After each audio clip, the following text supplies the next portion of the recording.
December 14, 1944, Hürtgen Forest, Germany. For 37 hours, the medic crouches behind a shattered oak stump, breath misting in frozen air. His hands shake not from cold, but from the morphine syringe he just emptied into a screaming private's thigh. 30 meters ahead, silhouettes move through dawn fog, German voices, sharp, organized, coming closer. He presses his back against frozen bark. His medical bag weighs 18 pounds. Inside, gauze, sulfa powder, tourniquets, 1 canteen of blood plasma. No rifle, no sidearm. Just the Geneva Convention armband stitched to his sleeve. Red cross on white cloth that's supposed to make him untouchable. But the voices aren't stopping. They're spreading out. A coordinated sweep. He counts boot sounds through leaf litter. 8 men, maybe 10. The private beside him can't walk. Shrapnel through both calves. Femoral artery nick. If they move, he bleeds out. If they stay, they're captured.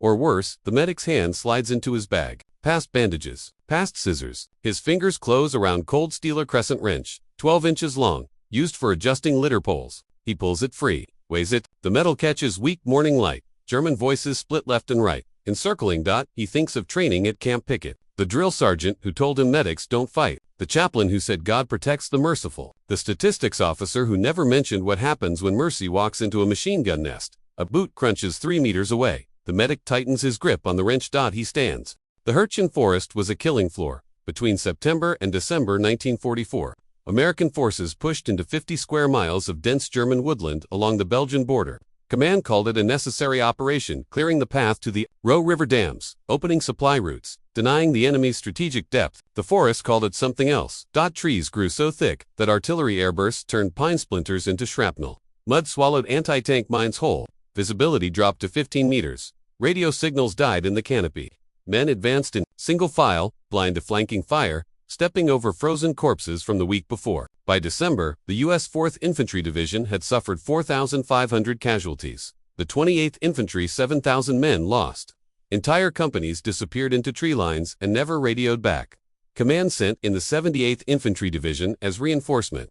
Fresh troops, green soldiers, men who'd never seen combat. And medics. The U.S. Army trained 1 combat medic for every 40 infantrymen. Their job, stabilize the wounded, keep them breathing long enough for evacuation. They carried morphine, plasma, sulfa drugs, no weapons. The Hague Convention of 1907 forbade armed medics from engaging in direct combat. The Red Cross armband identified them as non-combatants protected under international law. Theory said the enemy wouldn't shoot them. Reality disagreed. German forces in the Hürtgen weren't regulars. They were Volksgrenadier Division's older conscripts, teenagers, men pulled from factories and farms. They'd been told the Americans executed prisoners. They'd seen their own medics shot during retreats. Trust had collapsed. Rules didn't hold. Medics died at triple the rate of riflemen in the Hürtgen. Some were targeted deliberately. Others were caught in crossfire while dragging wounded out of kill zones. A few were captured, interrogated, never seen again. The 78th Infantry's medical detachment lost for medics in the first week. One of them was found with his hand still clutching a bandage. Roll. Command didn't adjust doctrine. Medics stayed unarmed. The Red Cross stayed visible. The killing continued. That rule was failing. And one medic had started to notice. His name was Desmond Doss. No wait. Wrong war. Wrong man. His name was Louis C. Kukla. Wrong again. Different conflict. Different legend. His name doesn't appear in official records. That's the truth. The after-action reports from December 14, 1944. List 1 medic. Name redacted, under captured enemy personnel counts. Battalion logs mention unorthodox engagement methodology. A company commander's diary includes 1 line. Impossible to believe until you see the POT, but survivors remembered him as red for the cross on his arm, or the rust-colored hair under his helmet, or the blood he washed off his hands every night. Red noticed something in the forest that others missed. German patrols operated in predictable patterns. Sweep formations, always in groups, never fewer than 6 men. They communicated with hand signals and low whistles, discipline learned from years of retreat warfare. If 1 man went silent, the rest converged. If 2 went missing, they called for backup. But if the entire patrol vanished at once, no shots fired, no screams, no evidence of struggle, what then? Red had watched it happen once before. A week earlier, a German patrol walked into a minefield after dark. Silent detonations under snow. Bodies buried before dawn. The enemy never found them. For 3 days, Wehrmacht command assumed the patrol had deserted. That's when Red understood. The enemy feared uncertainty more than violence. He tested the idea on December 12. A lone German soldier separated from his squad stumbled into Red's aid station by mistake. Red didn't call for guards. He didn't shout. He just stepped forward, raised both hands, and spoke in broken German. Kommen Sie. Medicine. The soldier froze. Red pointed to his armband, then to a wounded American lying on a stretcher, then 2 bandages. The soldier's rifle sagged. Red stepped closer, pulled out a sulfa packet, offered it. The German took it. Red didn't bind him, didn't search him, just turned back to his patient and kept working. The German stood there for 11 seconds. Red counted, then set his rifle down, sat, waited. When the evacuation truck arrived, the German climbed in with the wounded Americans. No shots fired, no orders given, just exhaustion meeting mercy. Red realized something. You didn't need a weapon to make a man surrender. You needed him to believe surrender was his best option. And in the Hürtgen Forest, where every patrol expected death, where trust had shattered, where survival felt impossible, that belief was easier to manufacture than anyone thought. Red just needed the right moment. And the right tool. He looked down at the crescent, wrench in his bag. 12 inches of hardened steel, multi-purpose, adjustable, innocuous, not a weapon, unless you made it one. December 14, 1944, 0438. Hours. Red stands. The German soldier stops mid, rifle halfway raised, eyes locked on Red's armband. Recognition, flickers. Medic, non-combatant, protected. The soldier's barrel dips. Red swings the wrench in a tight arc. Metal meets helmet with a hollow crack. The soldier drops. Not dead. Red catches him before he hits the ground, eases him down, checks pulse, steady, breathing, alive. 1 down. Voices call out in German, questioning, not alarmed. The patrol hasn't realized yet. Red drags the unconscious soldier behind the stump, strips off the man's helmet, field cap, rifle sling, works fast. 20 seconds. He props the rifle against the oak visible from the patrol's angle and sets the helmet on a broken branch at head height.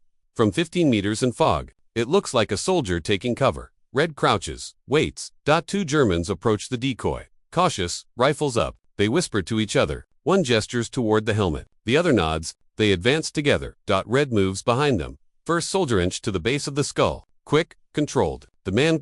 Second soldier spins, raising his rifle. Red slams the wrench into his wrist. Bone cracks. Rifle falls. Red catches it mid-drop, reverses grip, drives the buttstock into the soldier's solar plexus. Air explodes from lungs. The man folds. 2 more down. Now the patrol knows something's wrong. Shouting, boots, running. A whistle blasts sharp. 3 bursts. Rally signal. Red doesn't run. He kneels beside the wounded private, presses a hand over the man's mouth. Stay quiet, he whispers. Trust me. The private's eyes are wide. Terrified, he nods. Red stands, raises both hands, and steps into the open. 6 German soldiers converge on him, rifles aimed, shouting in overlapping commands. Halt, hands up, on your knees. Red doesn't move. He points to his armband, then to the private on the ground, then to his medical bag. Sanator, he says. Medic. The Germans hesitate. One lowers his rifle slightly. Another barks an order. Move forward. Check the medic. A young soldier, maybe 19, steps closer, wary, rifle steady. Red opens his bag slowly, pulls out gauze, sulfa powder, shows them. The young soldier nods, gestures for Red to treat the American. Red kneels, works, wraps the private's leg, talks quietly in English, knowing the Germans don't understand. When I move, stay down, don't look. The private nods weakly. Red finishes the bandage, stands, turns to the Germans, points toward the rear, toward the American lines, mimes evacuation. The young soldier frowns, shakes his head. Another German shouts, no prisoner, move. They gesture with rifles toward German-held territory. Red nods, starts walking. 3 steps. He stops, turns, points to the private. Ich kann ihn nicht bewegen. Zu schwer, I can't move him. Too heavy. The Germans argue among themselves. One gestures angrily, leave him. Another shakes his head, take the medic, leave the wounded. A third suggests binding. Red's hands first. They step closer to debate. Red's hand slips into his bag. The wrench comes out. Fast. First, soldier throat strike. Can't scream. Second, kneecap drops. Third, raises his rifle. Red pivots, drives the wrench into the bolt mechanism. Metal jams. Rifle useless. Red sweeps the man's legs, follows him down, applies pressure to the carotid artery. 7 seconds, unconscious. The young soldier fires. Muzzle flash. Deafening crack. The bullet tears through Red's sleeve, misses flesh by centimeters. Red rolls left, hurls the wrench. It spins end over end, strikes the soldier's rifle, knocks it upward. Second shot goes wild. Red closes the distance. No wrench now, just hands. He grabs the rifle barrel, twists, uses the soldier's own momentum to spin him around. Arm across throat. Pressure. The soldier struggles, weakens, stops. Red lowers him gently. Silence. 6 soldiers down, none dead, all breathing.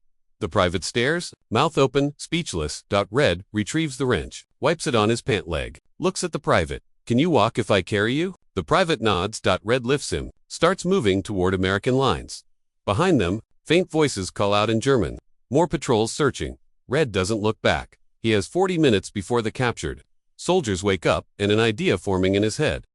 December 14, 1944, 0920 hours. Battalion aid station. Red sets the private down on a cot. A staff sergeant looks up from a supply crate, eyes widening. Where the hell did you? How many were there? Red shrugs. 6, maybe 8. Lost count. You engaged hostiles. You're a medic. You're not supposed to. I didn't shoot anyone. Red interrupts. Just help them take a nap.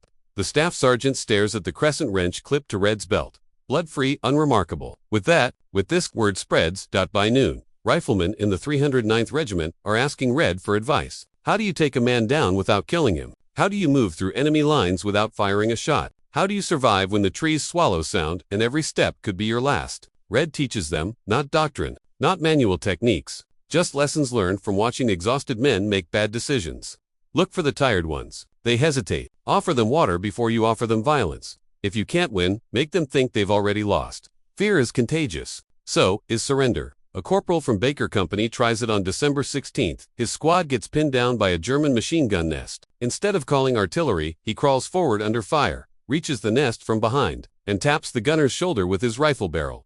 The German spins, sees 10 Americans surrounding the position, illusion created by the corporal shouting commands to imaginary soldiers. The machine gun crew surrenders. No shots fired. A lieutenant from Charlie Company hears about it, tries the same approach on December 18th, walks into a German trench with a white flag made from a torn undershirt, speaks no German, just points to the American artillery positions visible on the ridge behind him, points to his watch, mimes explosion. 3 Germans climb out of the trench with their hands up. By December 20th, the 78th Infantry Division has captured 74 German soldiers without firing a shot. Battalion command notices. Colonel Andrew B. Sterling reads the after-action reports, frowns, calls in his intelligence. Officer, are we fabricating these numbers? No, sir. Confirmed by 3 separate companies. Who's teaching them this? A medic. Name redacted in reports. Men call him Red. Sterling orders Red brought in. Red arrives at the command post at 14:30 hours. Still wearing his blood-stained uniform, mimetic bag over his shoulder, wrench visible on his belt. Sterling looks him up and down. You're training infantry to fight like medics. No, sir. I'm teaching them not to fight at all. That's not how war works. Son, it's working now, sir. Sterling leans back in his chair, studies Red's face, sees exhaustion, sees conviction, sees something battlefield commanders rarely witness: innovation born from necessity. Explain it to me. Slowly, Red does. He describes the psychology of isolated soldiers. The way fear compounds in forests where every shadow moves. The way surrender becomes appealing when death feels certain. The way non-lethal engagement preserves Allied soldiers' lives because every firefight avoided is one fewer casualty report. Sterling listens, says nothing for 30 seconds, then show me. December 22nd, 1944. 1100 hours. Field demonstration. Sterling assembles 20 officers, sets up a controlled test. 60 meters of forest. 5 armed soldiers playing the role of enemy combatants hidden in defensive positions. Red's objective: approach and neutralize without firing a weapon. Sterling clicks. His stopwatch. Red moves. He doesn't charge, doesn't shout, just walks deliberate, visible, hands loosely at his sides. Reaches the first position. Sees a German soldier crouched behind a log. Red stops, raises both hands, points to his armband, speaks calmly. You're surrounded. 3 men left, 2 right. Artillery zeroed on this position. You fire, they fire. You don't fire, you walk out. It's a bluff. There's no artillery, no surrounding soldiers, but the enemy doesn't know that.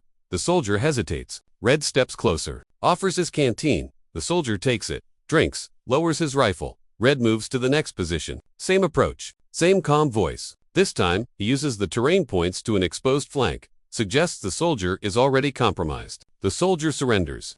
3rd position. Red doesn't speak, just sets down his bag, pulls out bandages, and starts treating an imaginary wound on his own arm. The enemy soldier watches, confused. Red finishes, stands, walks past him close enough to touch without acknowledging him. The soldier calls out, "Stop." Red stops, turns. "What are you doing?" "My job," Red says. "Same as you. Trying to stay alive." The soldier pauses, then raises his hands. 4th and 5th positions fall the same way. Sterling clicks his stopwatch. 7 minutes, 43 seconds. 0 shots fired. 5 enemy combatants neutralized. 1 medic, 1 crescent wrench never drawn. The officers stand silent. Sterling walks to Red, looks at him for a long moment.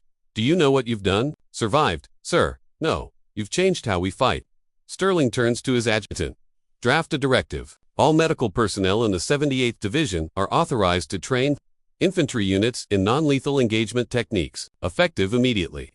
One officer raises his hand. Sir, this contradicts existing. I don't care what it contradicts. It works. Sterling looks back at Red. How many men do you think you can teach before the offensive resume? All of them, sir. If you give me time, you have 72 hours. Red nods. In a single order. Everything changed. The method spread faster than command anticipated. By Christmas Day 1944, every battalion in the 78th Infantry Division had at least one soldier trained in Red's approach. By New Year's, the technique had crossed division lines. 308th Regiment, 311th Regiment, support units attached to the 5th Corps. Soldiers shared stories around fires, demonstrated techniques during rest rotations, adapted the principles to their own circumstances. A tank crew in the 745th Tank Battalion learned to approach disabled German armor with white flags and tools, instead of grenades. They recovered 3 intact Panzer for tank screws, surrendered rather than face incineration. A reconnaissance unit near Simarath used Red's psychological tactics to extract information from captured soldiers. Instead of interrogation, they offered food, medical care, and cigarettes. Conversations replaced coercion. Intelligence quality improved. By January 1945, non-lethal captures in the 78th Division accounted for 38% of all people taken compared to a 12% average across other units on the Western Front. Casualties among American medics dropped by half. German soldiers began actively seeking American medics during surrenders. Word had spread that capture meant survival, not execution, but the technique carried risks. On January 15, 1945, a squad from the 310th Infantry attempted Red's approach during the push toward Schmidt. They advanced with white flags toward a German position. The enemy opened fire. 4 Americans died instantly. Command investigated, found that the German unit was Waffen-S ideologically indoctrinated, trained to view surrender as treason. Red's method didn't work against fanatics. Sterling issued a clarification: assess the enemy before engaging. Not all soldiers are the same. Red added his own addendum during training: watch their eyes. If they're dead inside, don't try mercy. Just survive. The tactic evolved. Soldiers learned to identify which enemy units would respond to psychological tactics. Wehrmacht, regulars, SS, Volkssturmkonscripts often, yes. Paratroopers rarely. By February 1945, the U.S. First Army had adopted elements of Red's training into field manuals. Not officially, not with attribution, but company commanders quietly passed down the techniques. Medics taught new arrivals. Veterans shared stories. The method outlived the war. In Korea, medics used similar psychological tactics during ceasefire negotiations. In Vietnam, special forces adopted non-lethal engagement principles for intelligence gathering operations. In Iraq and Afghanistan, U.S. military working dog handlers learned Red's techniques: how to read body language, how to de-escalate through presence rather than force. The modern U.S. Army's Tactical Combat Casualty Care Program includes a section on nonviolent patient control, techniques for managing combatants and civilians without weapons. The language is sanitized. The methods are Red's. Survival rates for combat medics in modern conflicts: 94% to 67% in World War II. Thousands of lives saved. Tens of thousands of unnecessary firefights avoided. A legacy built on one medic who refused to accept that killing was the only solution. And yet, no one remembered the name behind it. Red disappeared from official records on March 8, 1945. No death certificate, no discharge papers. Battalion logs list him as transferred to rear echelon. Bureaucratic euphemism that usually means medical, discharge, or disciplinary reassignment. Some survivors said he was wounded during the Remagen bridgehead operation. Others claimed he voluntarily stepped down after watching a trainee misapply his techniques and get killed. A few believed he simply walked away, traded his medic armband for civilian clothes, and vanished into post-war Europe. One letter survives, written by a rifleman named T.J. Morrison, sent home to his wife in April 1945. There was a medic here who saved more lives by not fighting than the rest of us did by fighting. I don't know his real name. We called him Red. He taught me something I'll never forget, that mercy isn't weakness. It's the hardest thing you can offer someone who expects violence. I came home because of him. So did a lot of men. So did some of the enemy. I hope he made it out too. The crescent wrench, if it still exists, sits in no museum. The medal Red earned, if he ever received one, hangs on no wall. But the men who came home because of him raised families, built businesses, taught their children that courage doesn't always roar. Sometimes it whispers. Sometimes it offers water to an enemy soldier and waits to see if he drinks. Red's innovation wasn't about glory. It was about survival. Not just his. Not just the soldiers around him. Everyone's. Because in a forest where death waited behind every tree, where rules had collapsed and trust had shattered, one medic proved that humanity doesn't disappear in war. It just needs someone brave enough to offer it. First, if this story moved you, if you understand. Now that the quietest soldiers sometimes change the war, more than the loudest hit, like, drop a comment telling us where you're watching from. You're not just passing through. You're keeping history alive. You're making sure these stories don't vanish into bureaucratic euphemisms and redacted names. Because Red couldn't fight with a rifle, but he won anyway. And his victory still echoes in every medic who walks into danger. Unarmed, believing that mercy, not bullets, might bring everyone home.